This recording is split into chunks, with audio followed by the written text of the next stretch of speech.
এই দুনিয়ার সুখ আনন্দকে নষ্ট করে দেয় বার্ধক্য। মানুষ বুড়ো হতে চায় না। দেখবেন যে দাড়ি যার একটু সাদা হয়ে গেছে কত ভাবে ওইটারে একটু লুকিয়ে রাখার ট্রাই করে, আছে না নাই? হ্যাঁ, এটারে কলম দেয়, এটারে কেউ মেহেদি দেয়, এটারে কেউ কেটে কুটে। এই যে আমারও তো পাকতেছে এদিক দিয়ে, কিন্তু আজ থেকে 5 বছর আগেও তো কুচকুচে দাড়ি ছিল, চুল ছিল, রং ধরা যৌবন জং ধরে শেষ। এই তো জীবন, this is the circle of life. এটাই লাইফ। এই যে পাকতেছে এখানে, এইখানে পাকতেছে, দিস ইজ লাইফ। তো মানুষ বুড়ো হতে চায় না। এখন দেখবেন যে অনেক শ্যাম্পু বেরোইছে, শ্যাম্পু অ্যান্টি এজিং শ্যাম্পু। কি এজিং? Anti ageing. ক্রিম বের হয়েছে, ক্রিম অ্যান্টি এজিং ক্রিম। এটা বলে অ্যাট্রাকশন লাগায়, যেটা মাখলে মানুষ আর বুড়ো হয় না। এই শ্যাম্পু দিলে মানুষ আর বুড়ো হয় না। ভারতের একজন ধনকুবের আছে, নাম শুনেছেন না? মুকেশ আম্বানি। ওনার স্ত্রী নীতা আম্বানি, আমি একটা নিউজে দেখলাম যে তিনি গোল্ড ওয়াটার খেয়েছেন। এক বোতল গোল্ড ওয়াটারের দাম মোস্ট লাইকলি $60,000, $60,000 এক বোতল গোল্ড ওয়াটার। কেন? এটা খেলে বার্ধক্যের ছাপ নাকি চেহারায় লাগে না। কিন্তু মানুষ যতই বয়স ধরে রাখতে চাক, এই দুনিয়ার জামিনে সে কি তার বয়স লুকাতে পারে? আমার কলিজার টুকরা সিলেট, আওয়াজ করে বলেন, এই দুনিয়ার জীবনে বয়সকে ধরে রাখা যাবে? আপনি অমর হবেন জান্নাতে, চির সুস্থ হবেন জান্নাতে। আপনি যদি চির যৌবন থাকতে চান, চির যুবক, এটা পাবেন জান্নাতে। সুবহানাল্লাহ বলেন। ওই জান্নাতে আপনি যেতে চান তো? চান? বদরের ময়দানে এই পাশে কোরাইশ, এই পাশে মুসলমানেরা। বিশ্বনবী জালামি ভাষণ দিলেন, বললেন, কুমু ইলা জান্নাতিন আরদুহাস সামাওয়াতি ওয়াল আরদ উইদ্দাত লিল মুত্তাকিন। ও আমার সাহাবারা, ওই জান্নাতের দিকে ছোট,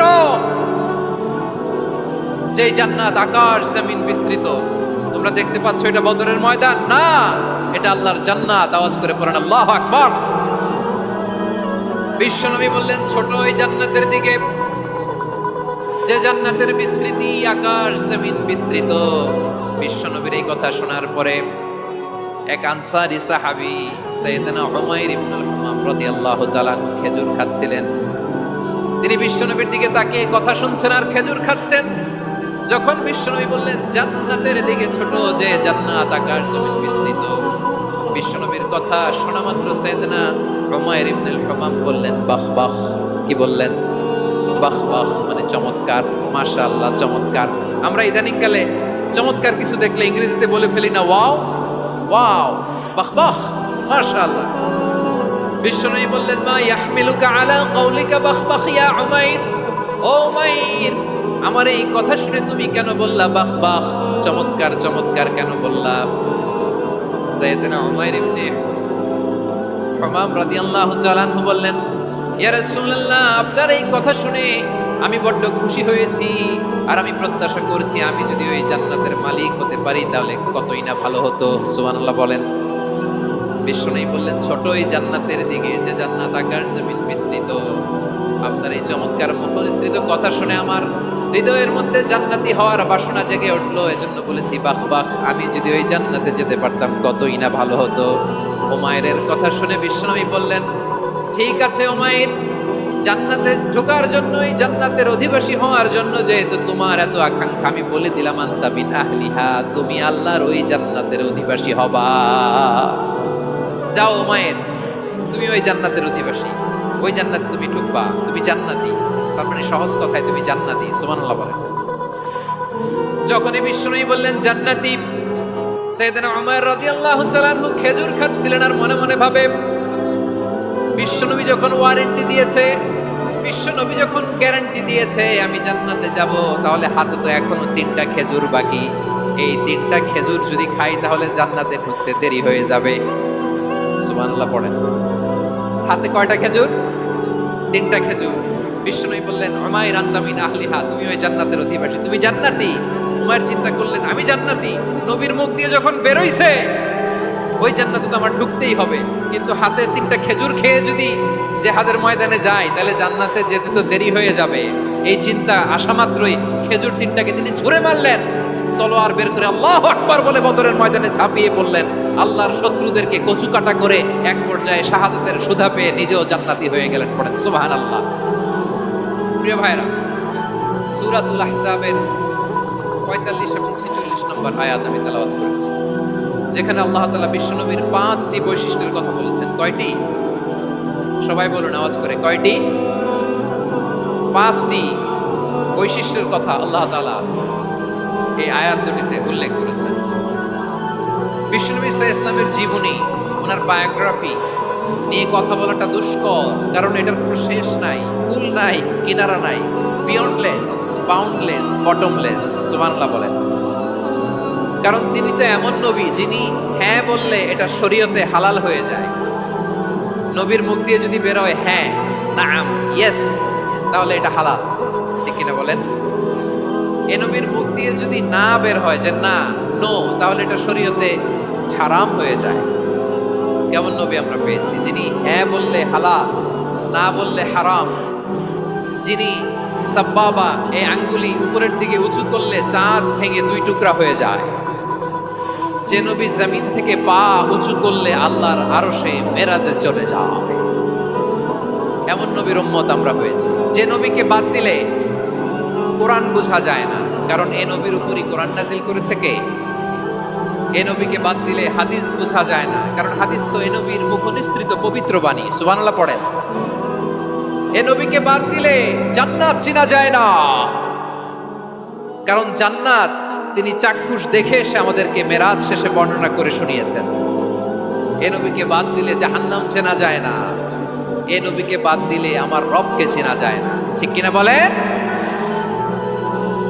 তো বিশ্বনবীর 5টি বৈশিষ্ট্যের কথা আল্লাহ তাআলা এই সূরাতে উল্লেখ করেছেন। আল্লাহ রাসূল সাল্লাল্লাহু আলাইহি ওয়াসাল্লাম যখন মক্কাতে দাওয়াত দিচ্ছিলেন, মক্কার কুরাইশরা নানাভাবে বিষ্ণু ইসা ইসলামকে কষ্ট দিচ্ছিল, নানাভাবে ট্যাগিং করছিল, মিথ্যা অপবাদ দিচ্ছিল। কখনো কখনো তারা বিশ্বনবীকে বলছিল মিথ্যাবাদী, কাযযাব। কখনো বলছিল যে তুমি হচ্ছে জাদুকর, সাহির। কখনো বলেছে শায়ের, মুহাম্মদ তুমি কবি। কখনো বলেছে কাহেন, মুহাম্মদ তুমি গণক। এবং কখনো বলেছে মুহাম্মদ তুমি হচ্ছে মাজনুন, মানে পাগল। আওয়াজ করে সবাই পড়ুন নাউযু বিল্লাহি মিন যালিক। তাহলে বিশ্বনবীকে মৌলিকভাবে এই 5টি অপবাদ দিয়েছে। আমার কলেজা টুকরা সিলেটের ভাইরা, বিশ্বনবীর ব্যাপারে মিথ্যা অপবাদ মৌলিকভাবে দিয়েছে কয়টি? 5টি। বলেছে তুমি মিথ্যাবাদী, বলেছে তুমি গণক, তুমি কবি, তুমি পাগল, তুমি জাদুকর। বিশ্বনবীকে যে এই 5টি অপবাদ দেয়া হলো, আল্লাহ তাআলা এটা সহ্য করেননি। এই 5টি অপবাদের বিপরীতে আল্লাহ তাআলা বিশ্বনবীর 5টি চমৎকার বৈশিষ্ট্য উল্লেখ করে সূরাতুল আহজাবের 2টি আয়াত নাজিল করেছেন। আওয়াজ করে পড়েন আল্লাহু আকবার। 5টি চমৎকার বৈশিষ্ট্য সূরাতুল আহজাবের ভেতরে রব্বুল আলামিন উল্লেখ করে আমাদেরকে জানিয়ে দিচ্ছেন, ইয়া আইয়ুহান নাবিয়্যু ইন্না আরসালনাকা শাহিদান ওয়া মুবাশশিরান ওয়া নাযীরা ওয়া দা'iয়ান ইলাল্লাহি বিইذনিহি ওয়া সিরাজাম মুনীরা। পড়েন আল্লাহু আকবার। রব্বুল আলামিন ডেকে বলেন, ও নবী, নিশ্চয় আমি আপনাকে সাক্ষ্যদাতা রূপে প্রেরণ করেছি, সুসংবাদদাতা রূপে প্রেরণ করেছি, সতর্ককারী রূপে প্রেরণ করেছি, আল্লাহর দিকে আহ্বানকারী রূপে প্রেরণ করেছি, আর আলো দানকারী চেরাগ রূপে, প্রদীপ রূপে প্রেরণ করেছি। পড়েন সুবহানাল্লাহ। 5টা বৈশিষ্ট্য। 1 নম্বরে আল্লাহ তাআলা বললেন, হে নবী, নিশ্চয় আমি আপনাকে সাক্ষ্যদাতা হিসেবে প্রেরণ করেছি। সাক্ষ্যদাতা, বিষ্ণু ইসা ইসলাম সাক্ষ্য দিবেন, এজন্য শাহিদ। শাহিদ মানে সাক্ষ্যদাতা। আওয়াজ করে বলুন শাহিদ মানে কি? তিনি সাক্ষ্য দিবেন। মুবাশশির, 2 নম্বর বৈশিষ্ট্য হচ্ছে তিনি মুবাশশির। মুবাশশিরুম বিরাহমাতিল্লাহি ওয়া বিল জান্নাহ। তিনি আল্লাহর রহমতের সুসংবাদ দেন, তিনি আল্লাহর জান্নাতের সুসংবাদ দেন। সুবহানাল্লাহ পড়েন। 3 নম্বর বৈশিষ্ট্য হচ্ছে নাযীর, তিনি সতর্ককারী, ওয়ার্নার। তিনি সাবধান করতে এসেছেন, রিমাইন্ডার দিতে এসেছেন যে আল্লাহর পথে যদি না চলো, শিরকি কাজ যদি না থামাও, তাহলে এমন আযাব আসবে আল্লাহর পাকড়াও থেকে তুমি বাঁচতে পারবে না। তিনি নাযীর। বিষ্ণু ঈসা ইসলামের 4 নম্বর বৈশিষ্ট্য হচ্ছে দাঈয়ান ইলাল্লাহ, তিনি আল্লাহর দিকে আহ্বানকারী। এই যে আমরা আমাদেরকে পরিচয় দেই যে আমরা দাঈ বলি না, বলে যে উনি হচ্ছেন একজন দাঈ ইলাল্লাহ। বহু বচন আমরা বলি আদ-দুআত ইলাল্লাহ, এটা কোরআনের এই আয়াত থেকে এসেছে। সুবহানাল্লাহ পড়েন। ওয়া দাঈয়ান ইলাল্লাহি বিইذনিহি, আল্লাহর আদেশে বিষ্ণু ঈসা ইসলাম আল্লাহর দিকে মানুষকে ডাকেন। এবং বিষ্ণু ঈসা ইসলামের 5 নম্বর বৈশিষ্ট্য হচ্ছে সিরাজাম মুনীরা, আলো দানকারী প্রদীপ, আলোকদীপ্ত প্রদীপ, যে আলো দিয়ে তিনি গোটা বিশ্বকে আলোকিত করেছেন। আওয়াজ করে পড়েন আল্লাহু আকবার। তাহলে মোট 5টি বৈশিষ্ট্য নিয়ে আমরা কথা বলবো বিশ্বনবী। আওয়াজ করে বলুন কয়টি? 1 নম্বরে হচ্ছে শাহিদ, বিশ্বনবী সাক্ষী দিবেন। কি দিবেন? He will be witness for all prophets and for us, তিনি নবীদের উপরও সাক্ষী দিবেন, আবার উম্মতের উপরও সাক্ষী দিবেন। সুবহানাল্লাহ পড়েন। কিয়ামতের দিন আল্লাহ তাআলা প্রত্যেক নবীকে জিজ্ঞেস করবেন যে তুমি কি তোমার উম্মতের কাছে আমি যা যা পৌঁছাতে বলেছিলাম পৌঁছিয়েছো? নবীরা বলবে আল্লাহ আমি পৌঁছিয়েছি। নবীদের কথা ঠিক কিনা, সত্য কিনা, এর সপক্ষে তখন বিশ্বনবী সাক্ষী দিবেন। সুবহানাল্লাহ পড়েন। এজন্য রব্বুল আলামিন বলেন ফাকাইফা ইযা জিনা মিন কুল্লি উম্মাতিন বিশাহীদিন ওয়া জিনা বিকা আলা হাউলাই শাহীদা। তখন কেমন হবে যখন প্রতিটি উম্মত থেকে আমি একজনকে সাক্ষ্য হিসেবে বের করে আনবো, আর তাদের উপরে নবী আমি আপনাকে সাক্ষ্য বানাবো। পড়েন সুবহানাল্লাহ।